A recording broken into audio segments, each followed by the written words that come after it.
Hello and welcome to the world-famous Driving You Crazy podcast, the show where we talk all things transportation. Today we have a jam-packed show. I'm talking it's 10 pounds of show in a 5-pound bag. I am the traffic anchor for Denver 7 News, Jason Luber. I'm pedestrian advocate Joseph Peters. Jason, 10 pounds is heavy. Yeah. Yep. It's a lot of stuff in a 5-pound bag. It certainly is. But I think we're going to do it, and we're going to get it all in, and we're going to have a great show, because on the show today, we're going to be talking with a guy. His name is Wiley Bryant. He said it's pronounced like the coyote. Wiley Coyote. Fantastic. Super genius. Wiley called our Denver 7 Contact 7 helpline about horn honking. He left a whole voicemail about it. It was forwarded to me. He thinks Denver residents are doing it wrong, and he wants to straighten everybody out. He has advice on the whole honking deal and how to do it right. So we'll talk to him because he thinks he's an expert, so we'll figure this out. Excellent. We will talk to him in just a few minutes. We will also speak with Emily Kleinfelter. I know I'm going to ruin Emily's name.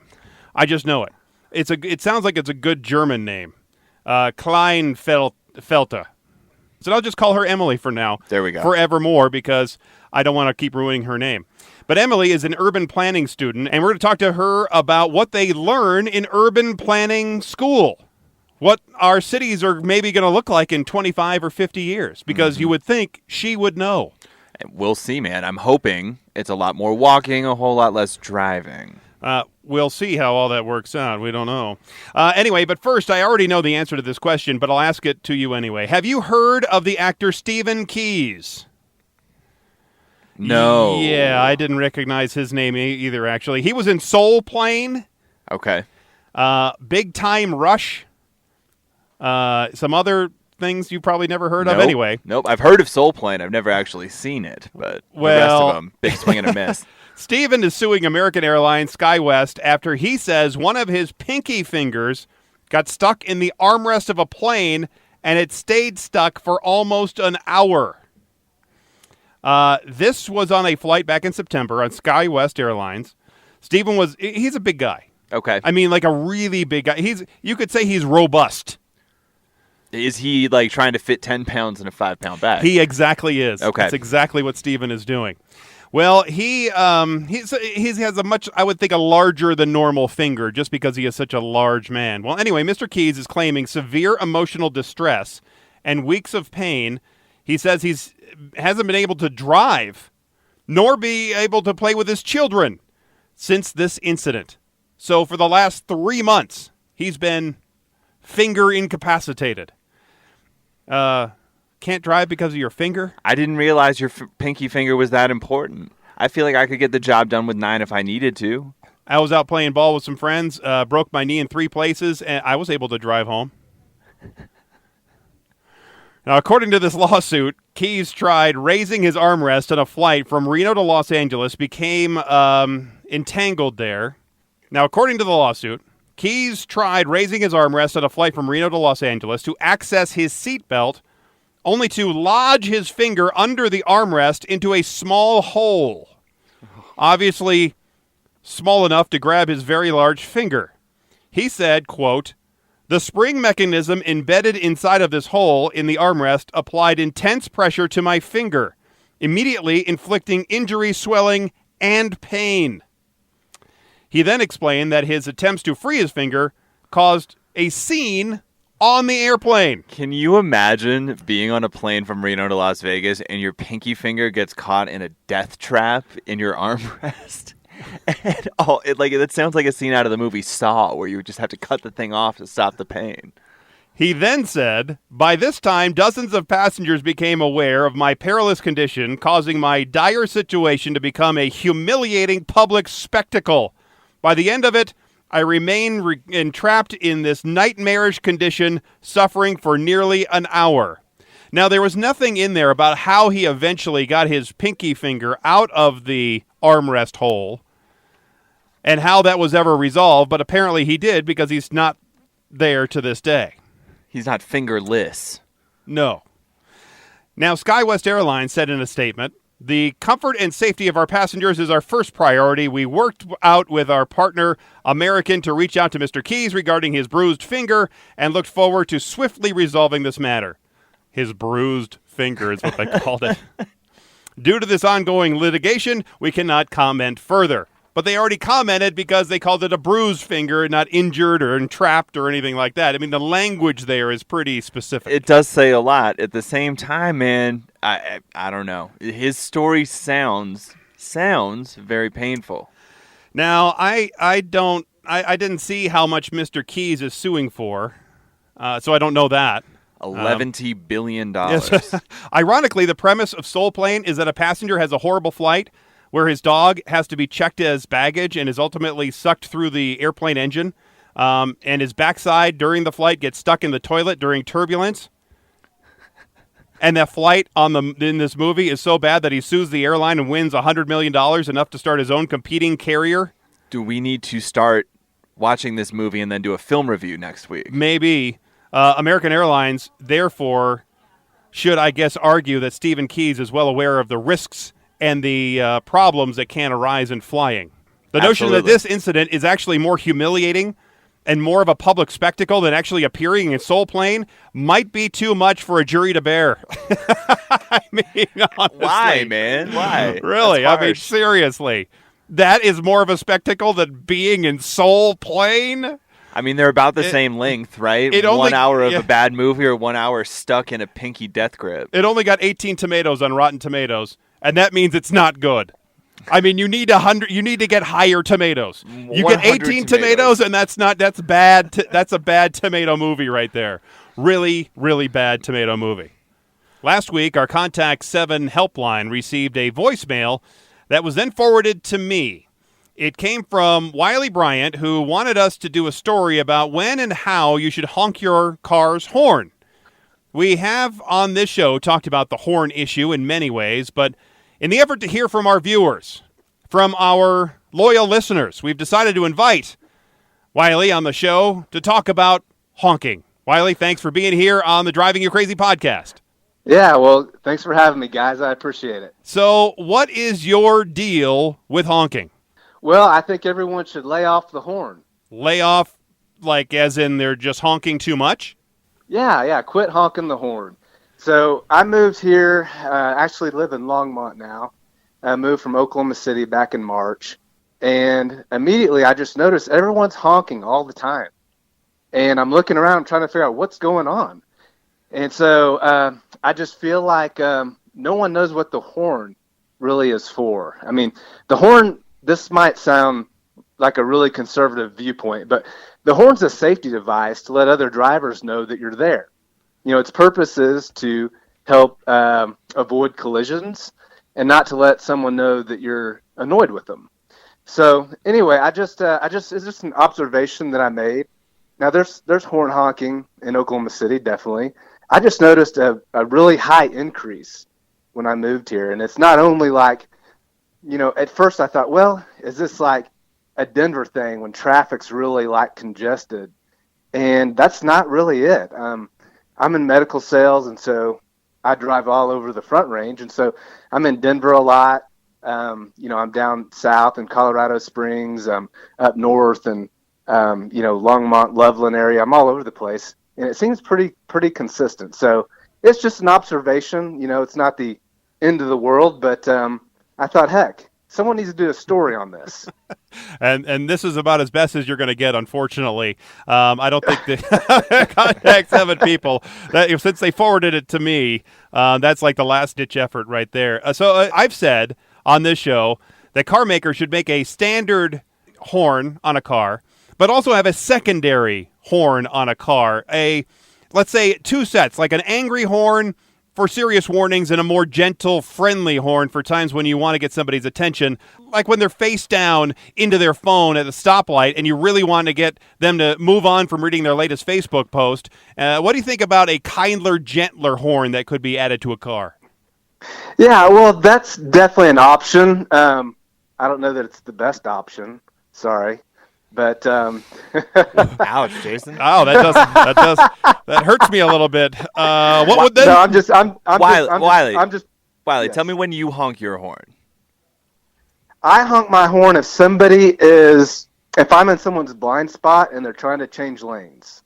Okay, so if somebody stopped at a red light in front of you and they're buried in their phone and that light goes green and that person is still sitting there for, let's say, 5 seconds, honk or no honk? Yeah, yeah. I think at 5 seconds a tap is appropriate because at that point they're holding up normal traffic.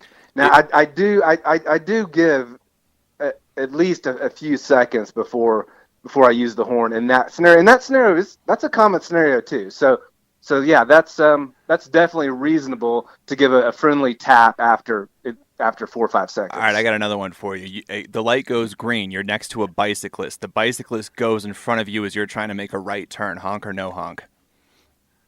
A bicyclist. Man, that's a whole nother story. Really, those guys are crazy. They're risking their lives every day. But do you honk at them? No, I'm not gonna honk at it. Why would I waste my time or energy to do that? I mean, it's not gonna do any good. Fair enough. Case by case basis, right there. Yep. That's what you've learned. Now, you did say originally you're from Oklahoma. What are some of the main differences you think are from driving there to driving here? Yeah. So, well, the main outside of the horn honking, I would say the main differences are there's just a lot more you got to look out for. There's a lot more people walking around and cyclists, and you just have to be a lot more aware because in Oklahoma, everyone's driving, no one's walking, no one's riding bikes or scooters or anything like that. Tractors. So what's Tractors, Yeah, farm equipment. Yeah, you got exactly. You got to pass carefully those combines. You got to be careful. That's for sure. Exactly right. Wiley Bryant, thanks so much for joining us here and giving us your opinion on honking on the Driving You Crazy podcast. Thanks, guys. I appreciate it. All right. Well, there you have it. Now you know how and when the people, i.e. Wiley, wants us to honk. So I don't really have a good transition from that interview to this next one, so let's just get to it. Well, a couple of weeks ago, one of our evening reporters, Jackie Crea, she was doing a story about a woman who had her bike stolen, but her bike really just isn't a bike like at least for me, that hangs in the garage most of the time. It's really her lifeline. It would be like if my car was stolen or my cat was stolen. I mean, it'd be a really, really important to me. That's what this bike is for her. It's a big deal event. I mean, big deal. But what made us interested in her is that she's an urban planning student over there at University of Colorado in Denver and wanted to talk with her about the state of mobility now and what it might look like in the future. Joining us here on the show is Emily Kleinfelter. Emily, thanks for being here with us on the Driving You Crazy podcast. Thanks for having me, Jason. So when I say your bike is your life, I'm not kidding. You even rode from Maine to California one time, all the way across the country. What is the status of finding your stolen bikes? Currently, they are both still, out and lost in the wind. I've been checking Craigslist and keeping updated with the detective, but no updates really at this point. We do have footage of the thief, of him inside the apartment, but that's really gone nowhere, unfortunately. Yeah, sorry to hear that. I don't know how often bikes get turned back up, but we hope that it does turn up sometime. So let's talk about urban planning. So what's your opinion as you go to school, basically in downtown Denver? What's your opinion of Denver transportation? What are we doing good and what are we doing that's not so good? Oh man, that's a big question. Very loaded. So, transportation can be portioned out into so many different types of transportation. So when you're talking to someone like me, I'm really thinking as multimodal transportation. So really getting around on foot or on bike or nowadays on the scooters, or using transit. And so, Denver compared to cities across the nation is definitely a lot more progressive with our multimodal. We've got, a really progressive transit system with the buses and the light rail system. I mean, maybe it doesn't always hit the right places. I think that's where we're failing with our transit, is that we've got an expansive system, but it doesn't always get people to where they need to go.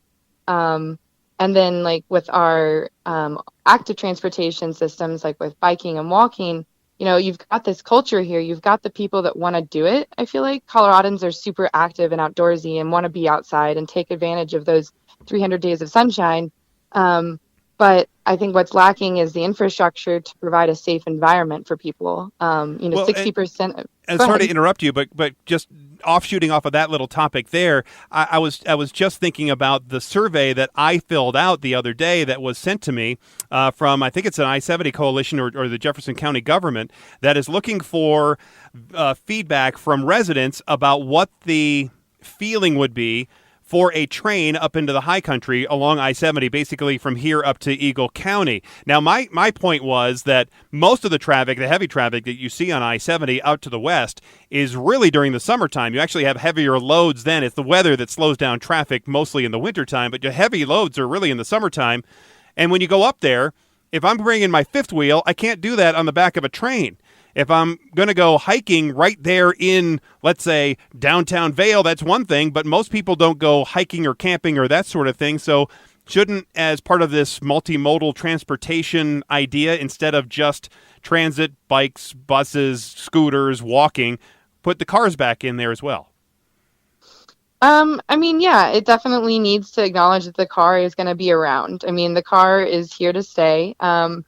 It's going to change with it. You've got the automated vehicles coming along, and so maybe it's going to become safer with the technology, so people will be less distracted when they're driving. But I think that we do have to acknowledge that cars are going to they're here to stay. But I think that expanding our highways isn't the answer. It's the law of induced demand. The more you build lanes, the more it's going to increase people to drive, and so the more traffic you're going to have on the road.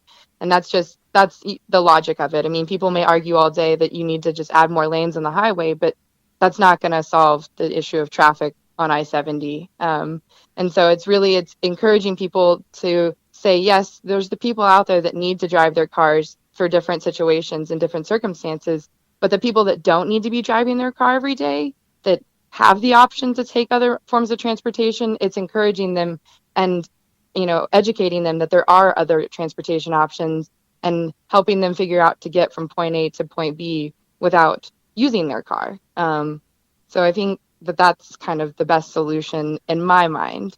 And how do you do that where you sometimes, let's say for me, it's more convenient for me to run around my kids in my car, and obviously I come to work at 3:30 in the morning, so it's easier for me to jump in my car and drive here since I don't have a bus or the light rail. That's really an easy option for me to come into work. So do you still see, at least for some people, that a choice, and even if I could, let's say I had an 8 to 5 job, and I could take the light rail pretty easily, or I could ride a bus pretty easily. Maybe I don't want to ride the bus.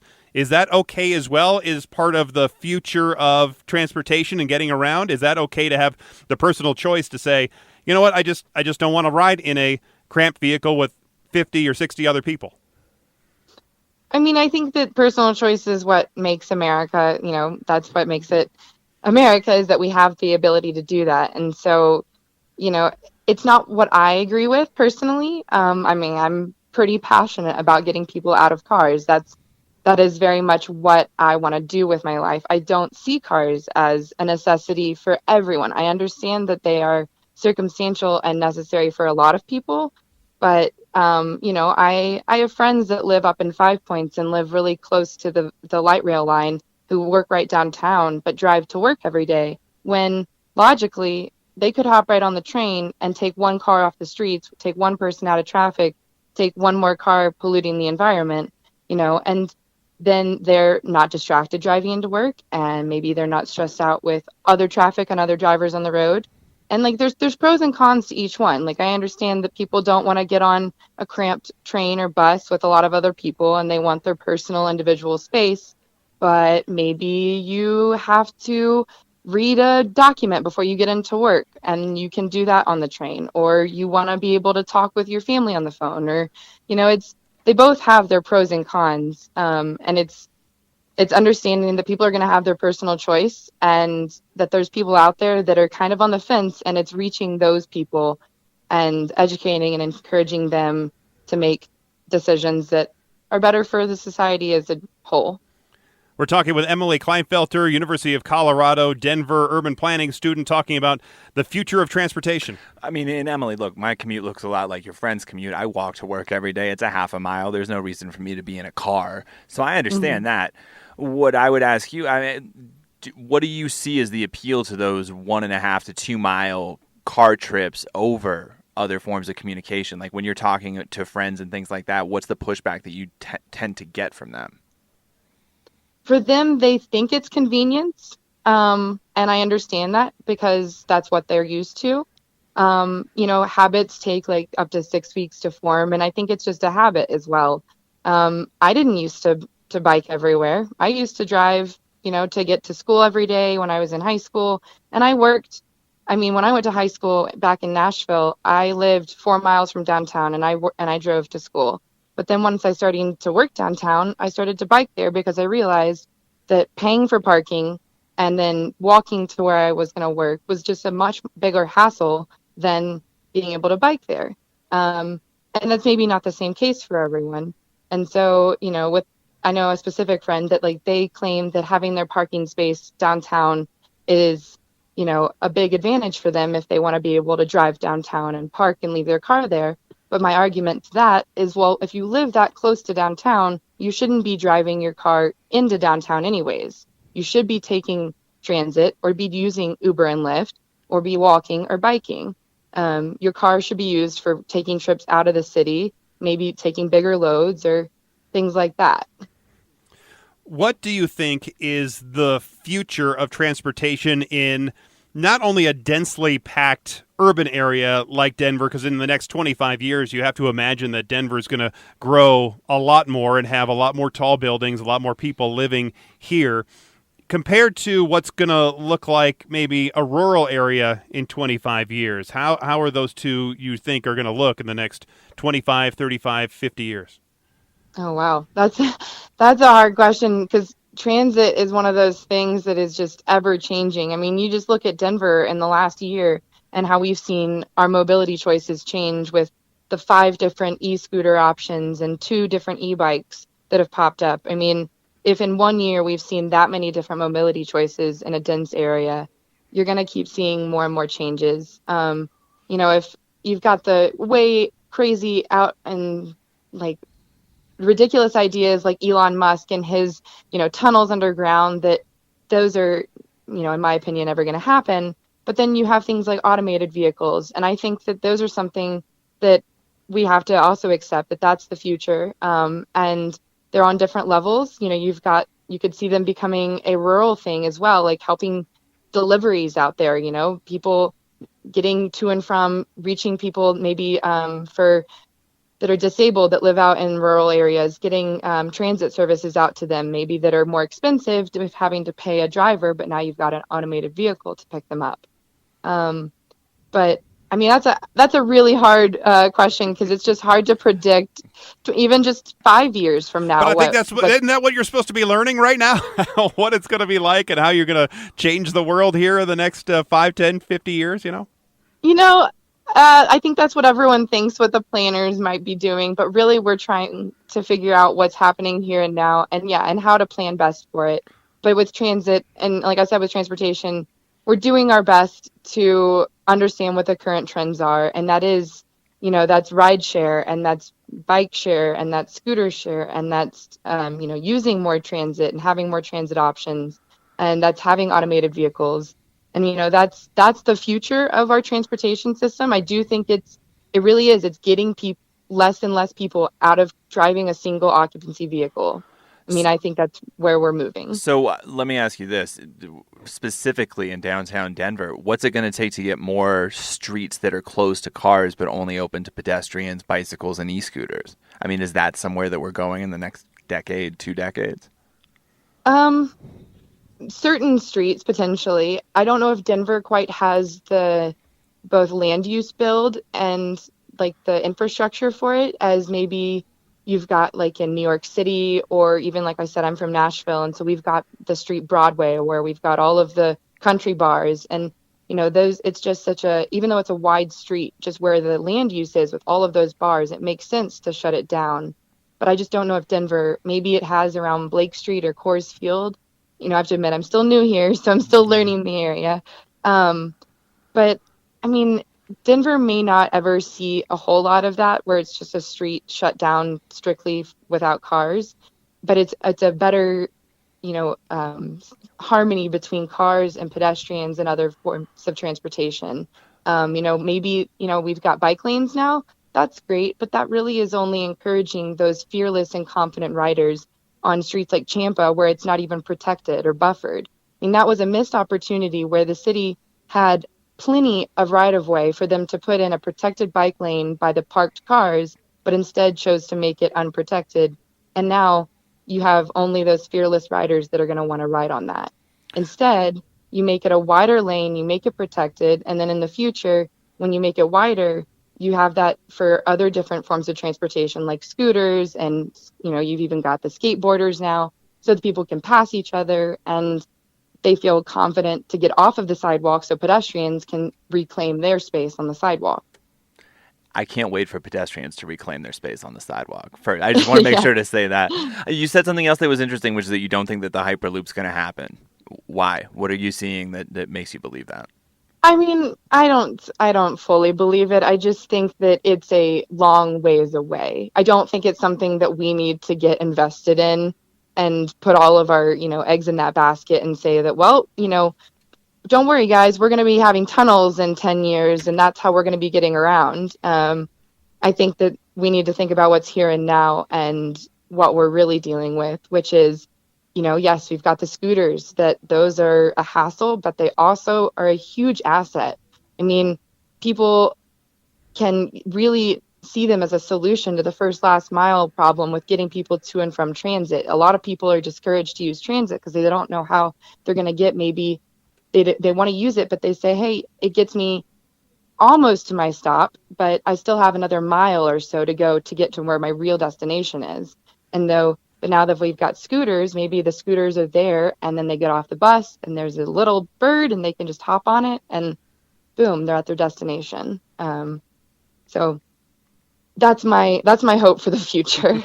And I mentioned just a little bit earlier about the high-speed rail idea into the mountains. Do you think that's a good idea to spend however many billions of dollars it's going to take, and then how much it's going to cost for a family? I mean, to use that system to get up into the mountains? I could see it being great for maybe the family of four coming from Dallas, flying to DIA, jumping on a train, and going up to Vail for a week. But for me and my family, driving downtown, or let's say even taking the rail downtown, then taking another rail up to the mountains to do one specific activity, maybe that's okay, i.e. skiing, but to do other activities, snowmobiling, camping, other stuff in the mountains, I don't know about that.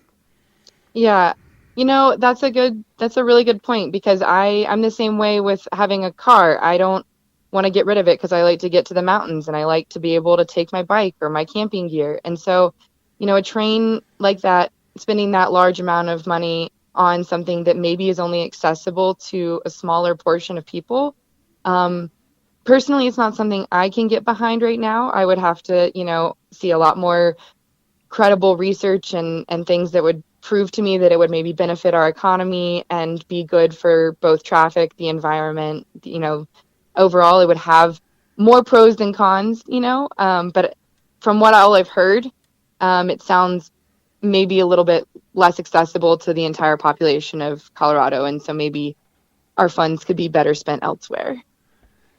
Emily, you were fantastic, and we love tapping into your insights, and you are obviously a really bright woman, and I hope you get your bike back. Eventually, I don't think the outcome is probably going to be great, but we do hope it comes back. But otherwise, thanks so much for all of your insight, your knowledge, and good luck in your studies there at CU Denver. Thank you so much. I appreciate you guys taking the time to chat with me. Now, because this news took me by surprise, I'm also not surprised by it. The high-speed transit company Arrivo. They've ended their plan to create a test track for speeding pods. Apparently, the company decided earlier this year that they were not going to move forward with this project, and the project had been in limbo for months, and then late last week, The Verge reported that based on 2 unnamed employees, half of Arrivo's 30 or so employees have been laid off, and the startup is shutting down due to a lack of funding. Arrivo's technology proposed these autonomous pods that would actually speed along right next to your regular road, but they would have their own dedicated lane, and they would go like 200 miles an hour. So you're supposed to be able to put your car on there or other cargo or yourself in this pod and go whisk across town at 200 miles an hour. I mean, I can tell you why they couldn't get funding. That sounds like a terrible idea. Yeah. I mean, the pods, they say, would carry people and cargo and use this magnetic levitation technology to make the vehicles float and go real fast. And electric power would then move them forward. Now, what we need to do is reach out to Arrivo's founder, Brogran BamBrogran. I remember Brogran BamBrogran. You remember Brogran? Brogy. Yeah, he came in here with all kinds of pomp, circumstance. He was like the coolest guy in the room for about 12 minutes. He was yes, he was. He took Denver by storm. He did. I'd like to ask Mr. BamBrogran what the deal is.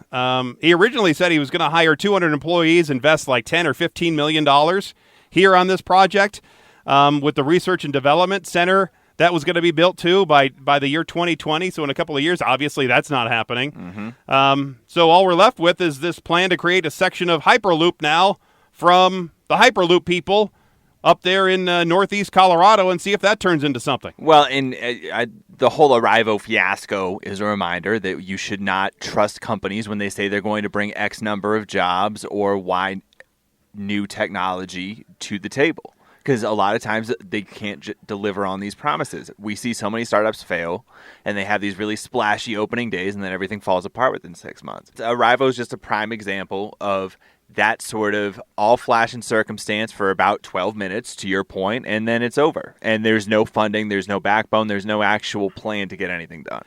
I had at one point thought, hey, maybe I could join the Arrivo team, and then that lasted about 3 minutes. And I'm glad I did not. Do they make you change your last name? Would you then be Jason Bam Jason? Jason Luber Van Luber, right? Yep. So is his last name really, I mean, is there a Mr. and Mrs. BamBrogran? There must be. And what are their first names? Lori and Robert. Obviously. Of course they are. Why wouldn't they be? And also, just in time for Christmas travel, the TSA just started using a new scanner to try to make security go faster, and they're trying it first here in Denver. It's called the Enhanced Advanced Imaging Technology, and the TSA says this technology will provide better security screening while moving passengers through the lines faster. Now, DIA is the first airport in the country to test the technology. A similar screening system was tested in Los Angeles earlier this spring. Now, there are a couple of big changes you will see when you get out there at the airport, at least in Denver now, that you will notice when this technology, when you have to go through it. So first, you're not going to go into this confined little screening unit.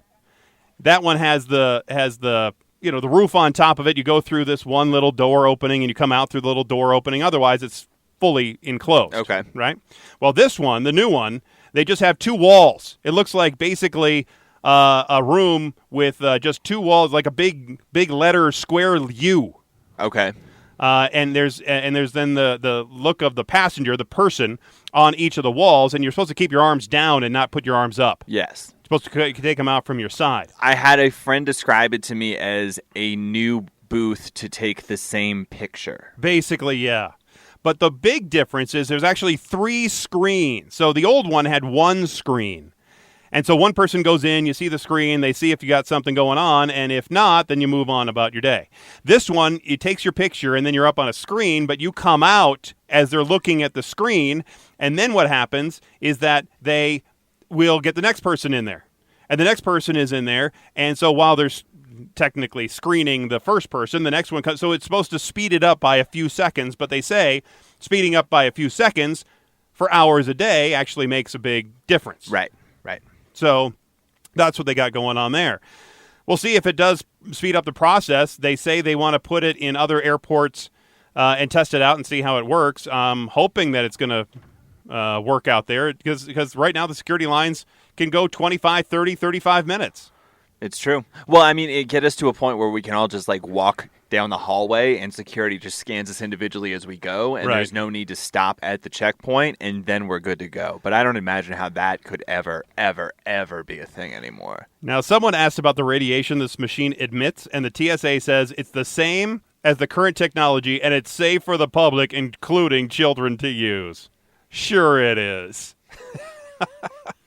They said it emits less radiation than your cell phone.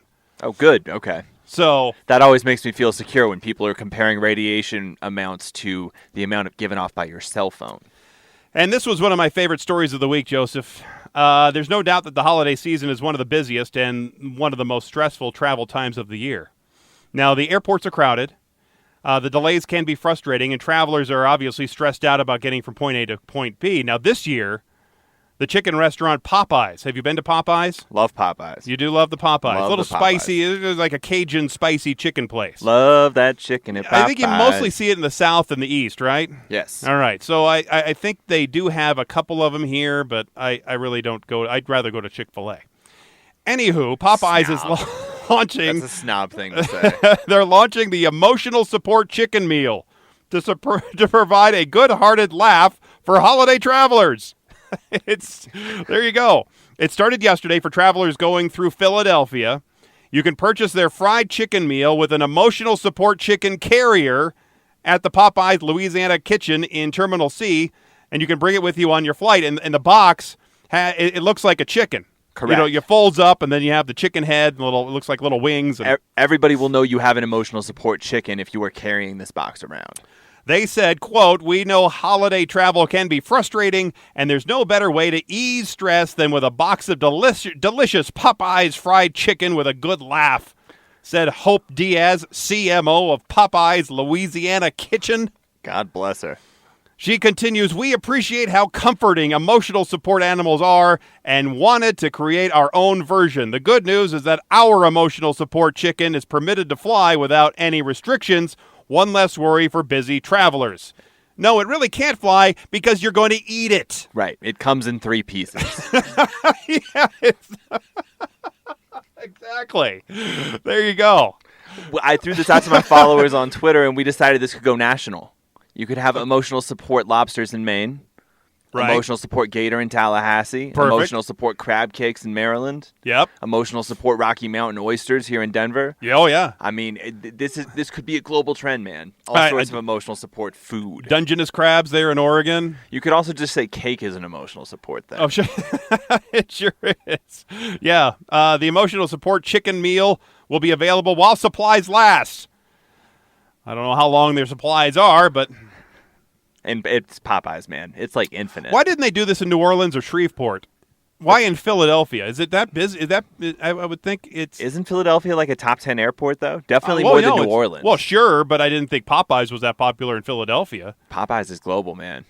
You got to get on the Popeyes bandwagon, get off your Chick-fil-A snobbery. The one thing we didn't talk about today was about the girl from Colorado Springs at Colorado College with her emotional support fish.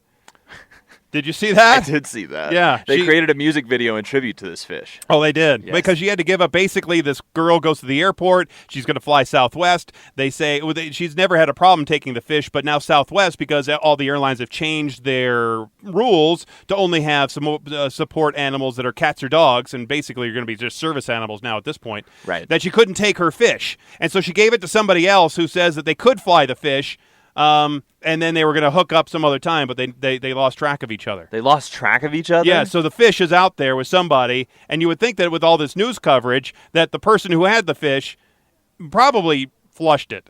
Oh. Because they probably were denied. But, it's a fish. It's in a little bag. Why couldn't she just put it in her bag she was coming with a little carry-on bag, right? Just stuff it in the carry-on bag. Who's going to know? Is it possible that somebody saw her stressing out about the fish, took it, said, "I'll hook up with Yes. you," but Yes.